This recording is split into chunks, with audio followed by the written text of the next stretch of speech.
Anda masih bersama kami di Pilihan Indonesia dan sekarang saya dengan Mas Silya Gongasesa. Kita akan bahas soal political branding dan juga gestur serta citra apa yang ingin disampaikan begitu. Tapi sebelum saya lebih dalam menanya kepada Anda, saya akan putarkan terlebih dahulu. Ini statement dari para cawapres terkait dengan bagaimana gestur, bagaimana kemudian respon mereka saat ditanya dan juga menanggapi pernyataan. Kita dengarkan bersama. Inilah yang disebut sebagai selepet menjadi bagian dari kewenangan untuk menghadirkan kemakmuran dan keadilan. Selepet itu seperti sarung yang saya bawa ini.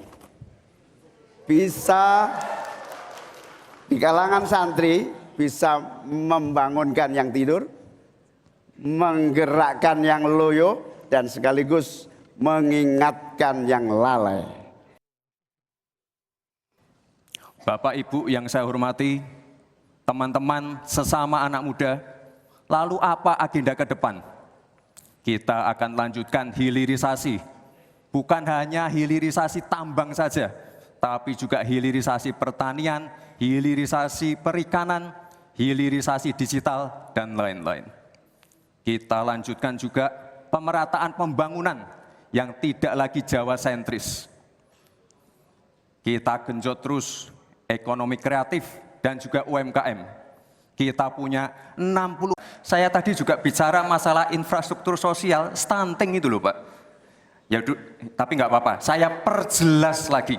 Kita punya program makan siang gratis. Percepatan izin, berbelit-belitnya izin saya setuju. Menjadi penyebab utama trust itu hilang.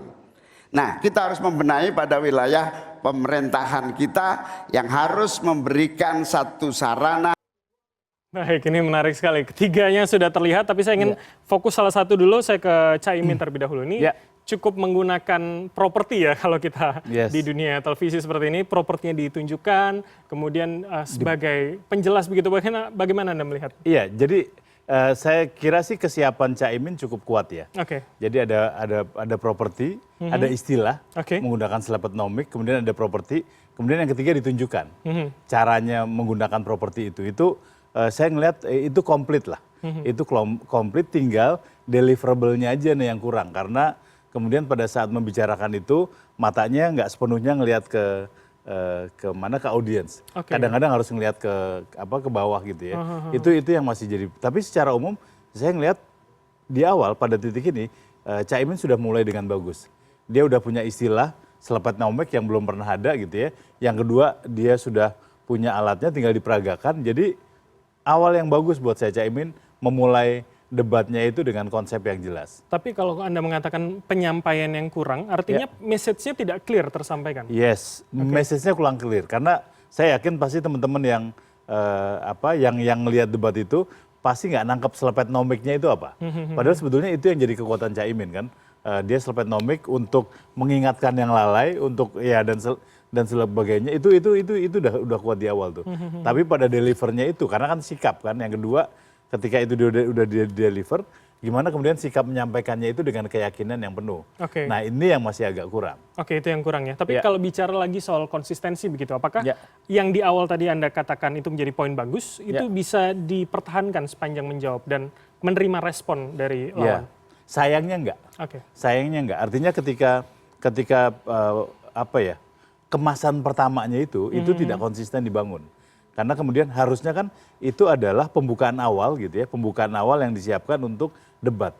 Tapi kemudian itu pembukaan awal yang kemudian hanya menjadi bahan diskusi.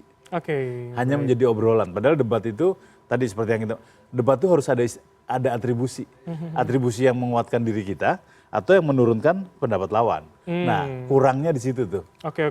Menebalkan bahwa itu bisa menjadi senjata begitu ya. Kalau begitu saya masuk ke Gibran. Ketika dia mengatakan Bapak Ibu, para hadirin, anak muda, itu kemudian disampaikan dengan jelas.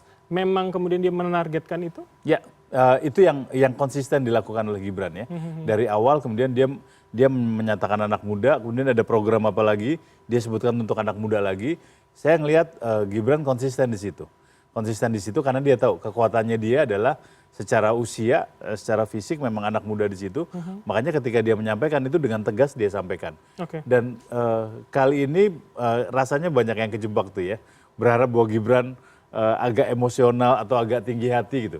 Kali ini dia mendeliver pesan itu dengan firm dan mata yang saya ngeliat ke publik dengan sangat rileks. Oke, walaupun kemudian agak cukup berbeda begitu ya ketika menanggapi, misalkan dia mengatakan tadi, ya saya sudah jelaskan tapi sepertinya tidak menangkap begitu, walaupun kemudian itu kepada rekan atau kemudian lawan yang dia juga salim pas terakhir begitu, Mas Ile. Iya, sebetulnya kan itu tadi teknik atribusi kan. Dalam debat kan ada teknik atribusi ketika kita hormat di depan, hormat di belakang, tapi pada saat di tengah kita menyerang. Nah dia melakukan itu dengan itu yang dia gunakan. Jadi pada saat tanya ke Caimin ataupun Prof Mahfud gitu ya udah dia dengerin. Tapi jawabannya udah kayaknya kurang jelas deh jawabannya gitu. Itu kan teknik-teknik atribusi yang harusnya dilakukan. Jadi cukup agresif tapi di tengah itu tadi. Yes, di tengah itu. Nah, bagaimana dengan Mahfud MD Anda melihat? Ya, Pak Mahfud memang mungkin karena ini ya mencoba menggabungkan antara kekuatan hukum dan ekonomi dan dia harus konsisten di situ sehingga kayaknya agak terikat dengan narasi yang itu tuh. Akibatnya kemudian tidak leluasa untuk bicara dengan debat. Dalam konteks debat kan kalau kita ngelihat Pak Mahfud lebih banyak pada diskusi narasinya seperti apa. Kemudian dia punya ide gitu. Tapi konteks debatnya itu nggak dia pakai. Makanya kemudian kalau kita lihat pada saat selesai wawancara dia bilang ternyata boleh keluar dari podium ya. Saya kalau bisa keluar dari podium juga saya lebih leluasa. Itu kan sebetulnya dia jadi agak terganggu di situ tuh.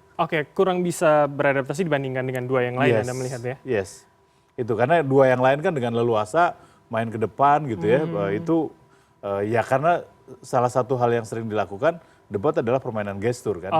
Gitu, jadi ketika ditahan di satu tempat agak repot. Kita akan lanjutkan usai jeda karena di dalam kepala saya masih banyak pertanyaan terkait dengan debat tadi begitu Mas Ile. Tapi pemirsa kami akan debat sejenak tanpa bersama kami di program spesial Pilihan Indonesia Debat Cawapres Pemilu 2024 akan kembali usai jeda berikut ini.